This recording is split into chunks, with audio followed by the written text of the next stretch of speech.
So here's what you can do as a beginner artist. Make your first real project in 100 days. And here are some 61 tips that will help you to do so.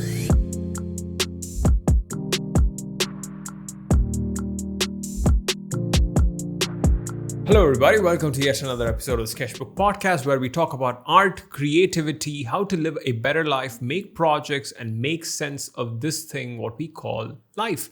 I'm Kesh, I'm an artist, filmmaker, YouTuber, this, that, and I talk here. So let's get into the topic of the podcast, which is 61 tips that I want when I'm creating my first project.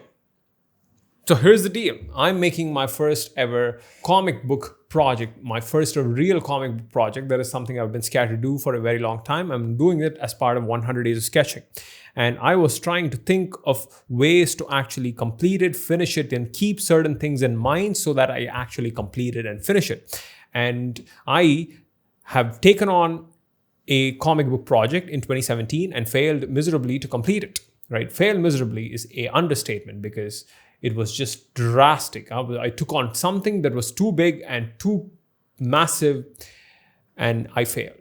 And that created a huge scar in me to some extent. And I was so scared of making that comic book. And I think I finally, after 3 years of improving my craft, getting ready, doing lots and lots of massive small projects, I have learned my lessons, or I'd like to think so.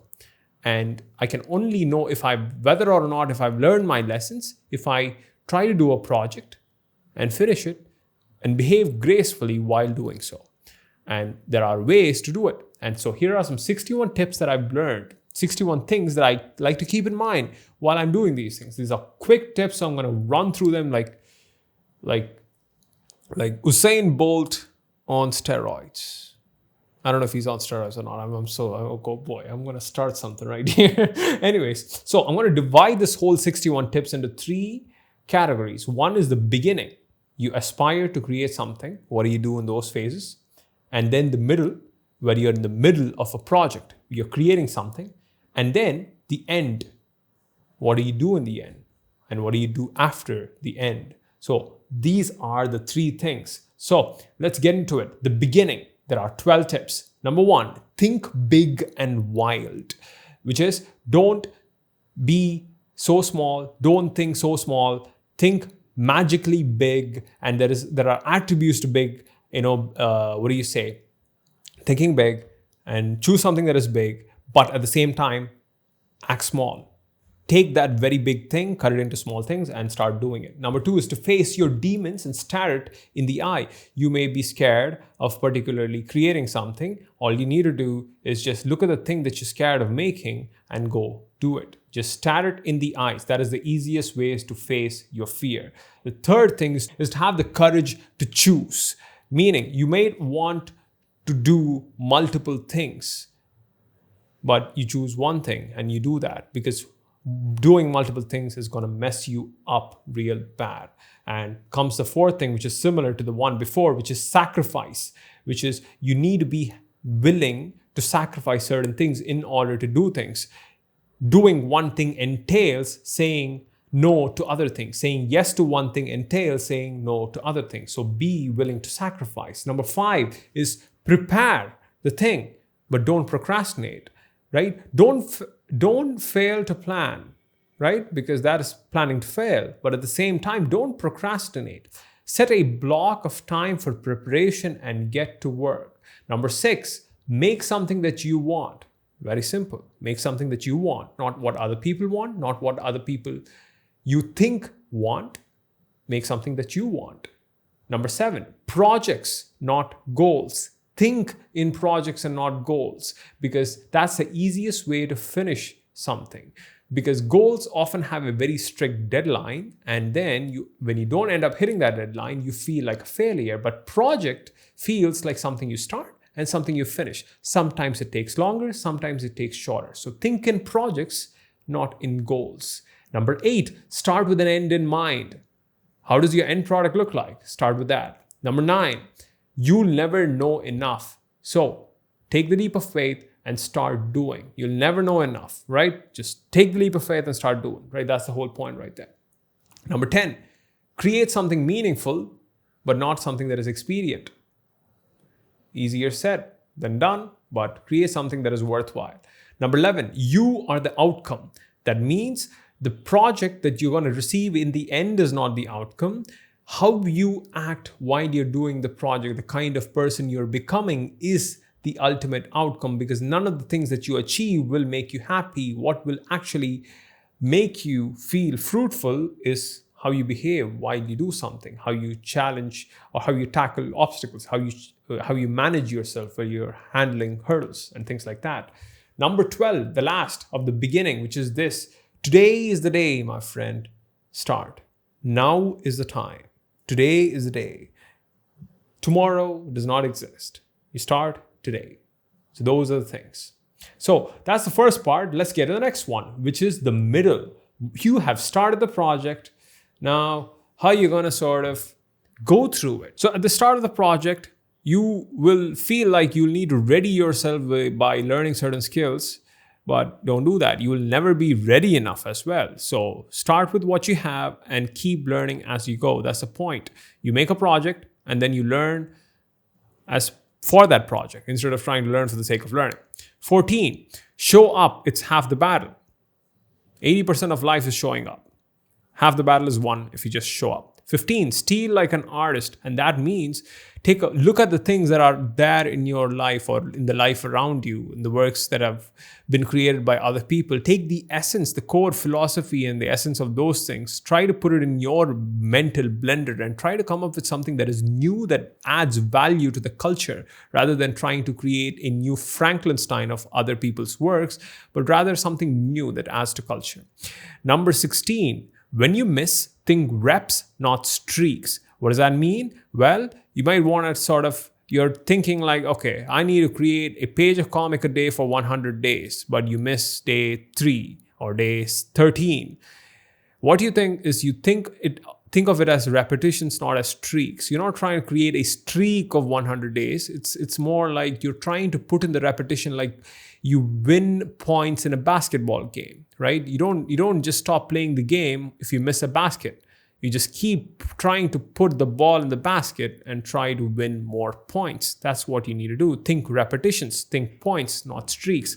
17, expect the dip, which is this. There will come a time in your project where you'll feel like crap. Expect the dip, write it. The world ain't all sunshines and rainbows, right? That's the thing I've written here. That means Rocky says, man, like it ain't gonna be fun all the time. So the world ain't all sunshine and rainbows. So that's the thing. 18, resistance. Beware of the resistance. The resistance is the force as defined by Stephen Pressfield as the thing that is trying to stop you from doing the thing that you want to do. It is the thing that is stopping you achieving your higher ideal self. Beware of the resistance. Number 19, Simba, remember who you are. What does that mean? Well, you got to remind yourself every single freaking day why you are doing the thing or what are you doing.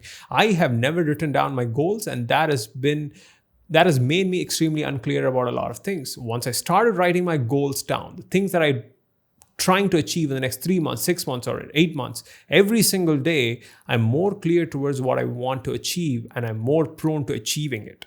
And so that's the thing. 20, don't believe everything that you think.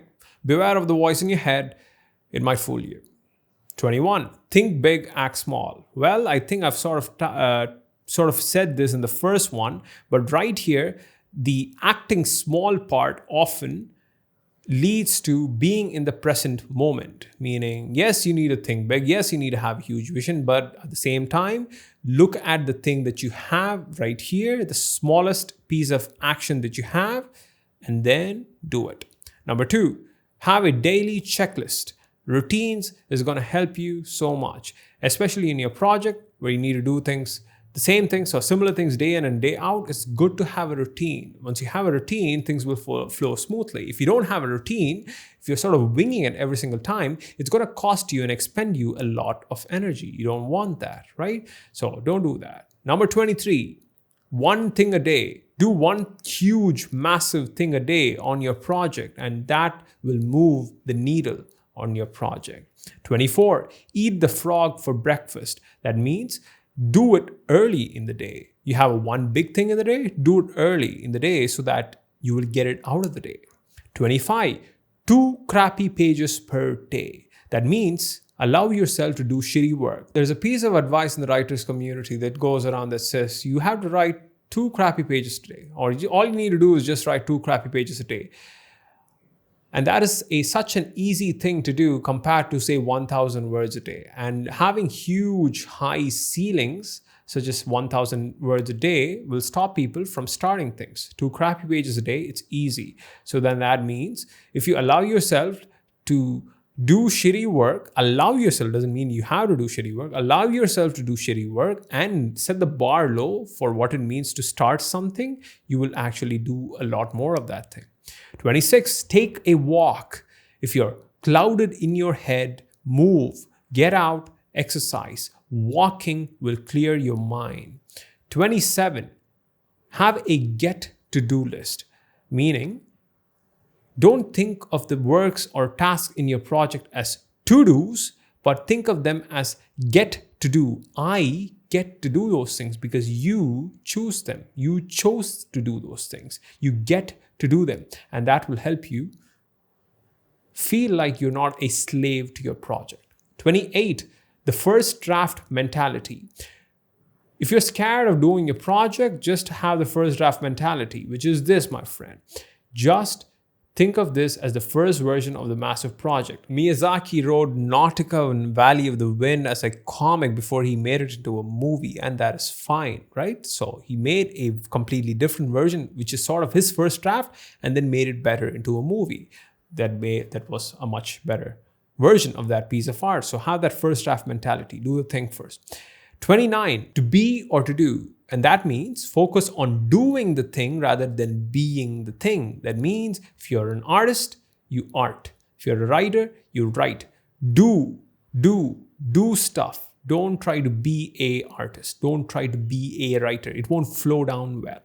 Number 30, build the character of discipline. That means do the thing that you know that you need to do despite the feelings that you have, and know that the feelings that you have does not have to dictate the actions that you are going to do in the present moment. Number 31, build the character of courage. And how do you build that? Showing up to the blank page every single day, and that will build courage. 32, be bored. There will come very many times in your project where you'll be extremely bored, and that is fine. Be bored, do the work. Number 33, be mindful, meditate. So during this part of the middle of the project, you will be bored and you will face a lot of feelings that you sometimes cannot overcome. What do? You be mindful of them and meditate on them and let them go and do the thing that needs to be done, which is the work.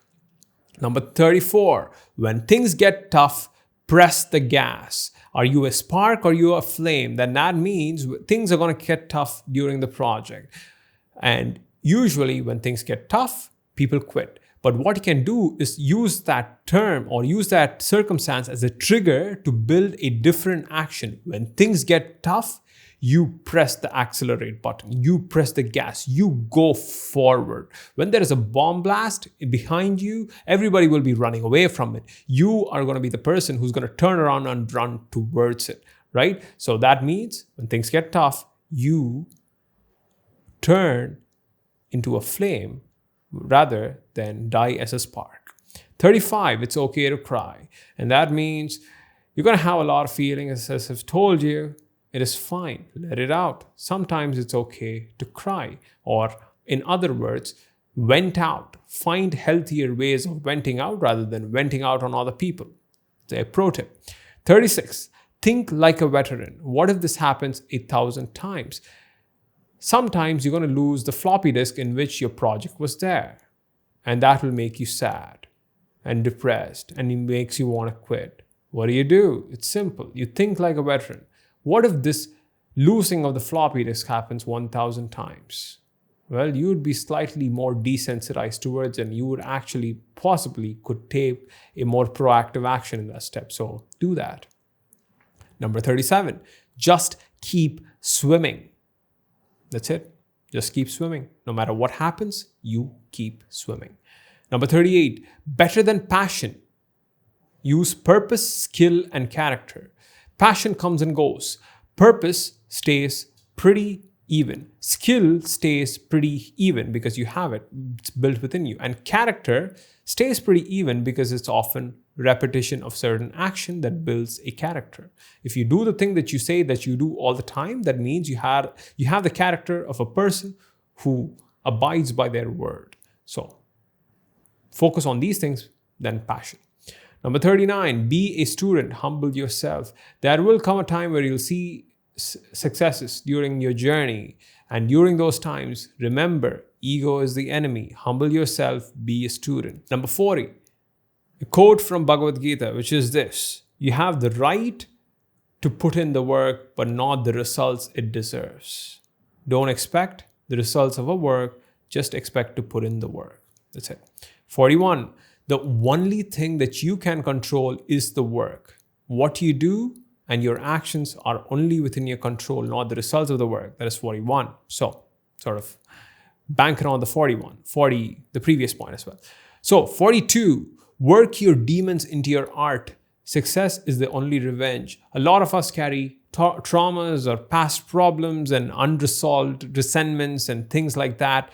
What do you do with those things? You work those demons into your art. You put them into your art. You express them through that, and know that success in your life is the only revenge that you can take on other people. Number 43, fill in your bank account. Look at the stuff around you. Look at the world around you. Take stuff from that and put it in your head. It's good. 44, master the middle. See all those things which I just said? Well, master these things. A huge part of the project is the middle. If you master the ups and downs of the middle, you will be a great creator. Number 45, lady in the red dress. Beware of her, man. In the movie Matrix, there comes the lady in the red dress, and Neo gets distracted by the lady in the red dress. And Morpheus, his teacher, turns around to him and says, well, my friend, that is not a lady in the red dress. Turn around to see who she really is. And he turns around and sees that it's an agent. It's an agent of death, an agent who's pointing a gun at him. So that's what the lady in the red dress is. She's attractive, she's nice, she's hot, she's going to get you distracted. But in reality, she's just that, a distraction that will actually spread you thin and will kill you. So beware of the lady in the red dress. Number 46, focus like the eye of the tiger. Have you seen an eye of the tiger when it's ready to kill? It's focused.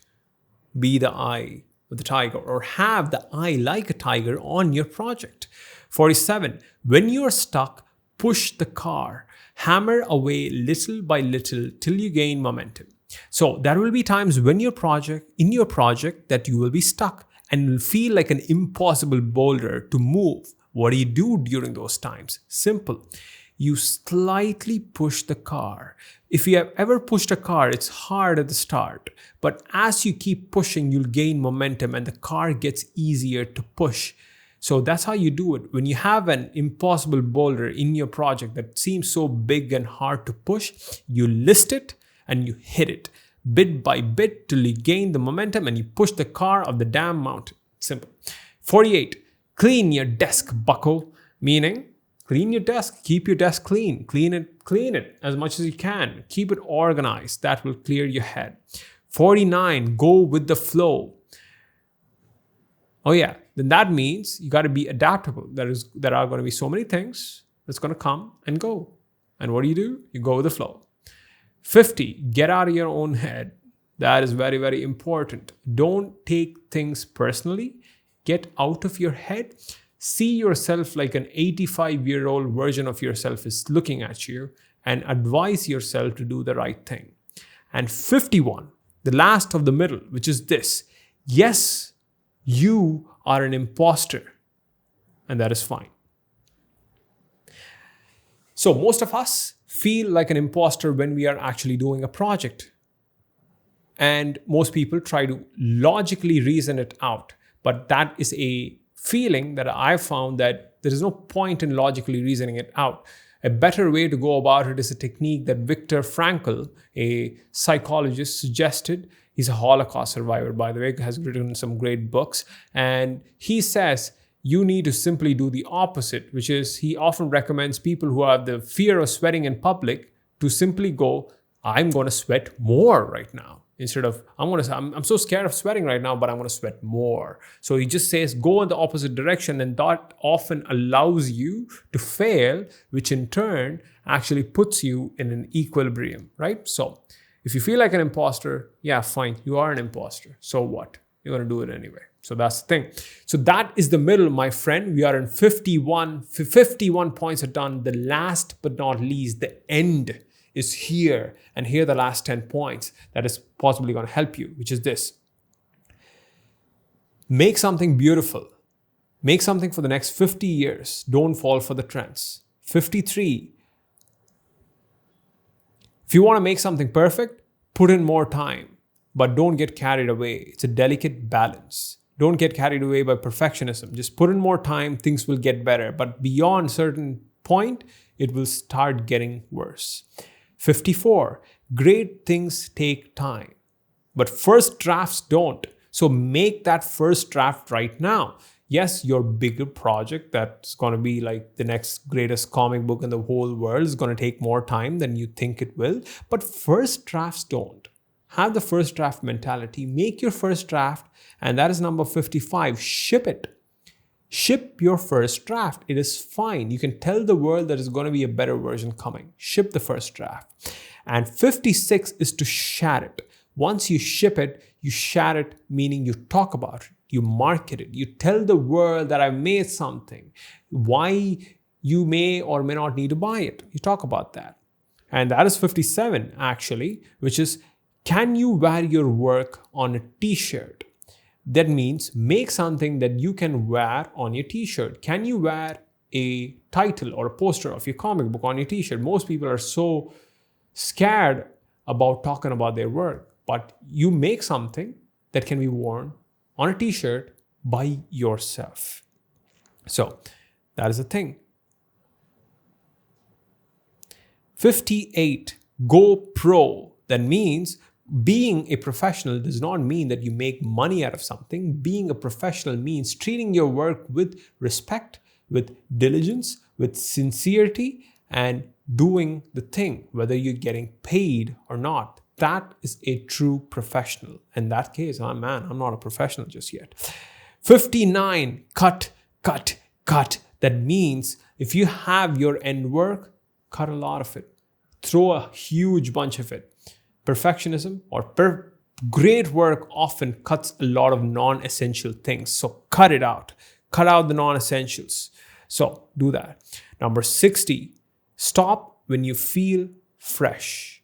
That means, I think this should be in the middle. Yeah, this point shouldn't be here. Well, that's quite the downer right there. This should be in the middle. On every single day when you're working on your work, you stop when you feel fresh. And you don't wear yourself out, or else you just won't show up for the next day. Stop when you have like a little bit more in the tank so that you can take that thing and come the next day. And also, could also be for the end of a project. You just don't throw literally everything at it on this project that to a point where you never make a project right after that, right? You don't want to do that. You want to make more projects. So stop when you feel fresh on a given day and on a given project. And then know that you can do even better on the next one. And 61, last but not least, my friend, here's the deal. Before you finish your project, line up the next one.